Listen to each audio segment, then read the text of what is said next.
பட்டின்னு சொல்லியிருந்தா இந்நேரம் நீங்க வந்து நடவடிக்கை எடுத்திருக்கலாம்ல சம்மந்தப்பட்ட நபர்கள் மேல.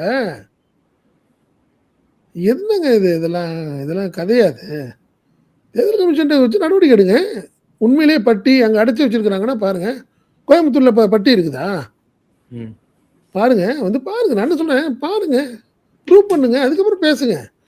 செந்தில் பாலாஜினாவே ஒரு ஒரு விஷயம். பட்டி. எலக்ஷன்னா பட்டி. சம்மந்தமே இல்லாம டாஸ்மார்க்னா ரூ. 10. அத திருப்பி திருப்பி நம்ம சொல்லிட்டோம் அந்த விஷயம். யாரோ செய்த தவறுக்கு செந்தில் பாலாஜி செந்தில் பாலாஜி சொல்றீங்க. சொல்லிட்டு போங்க. அது அடுத்த கட்டத்துக்கு போயிரலாம் நீங்க. நீங்க இப்ப லாஸ்ட்டா என்ன பண்றீங்க? பைபாஸ் பண்ணிட்டப்பா, உடம்ப பார்த்துக்கன்னு சொல்ற அளவுக்கு நீங்க போயிட்டீங்க. ம். அது செந்தில் பாலாஜிக்கு உடைய அவர் பார்த்துக்குவார் அந்த விஷயங்கள்லாம். தேர்தல்ல வெற்றியா, தோல்வியா நீங்க சொல்லுங்க.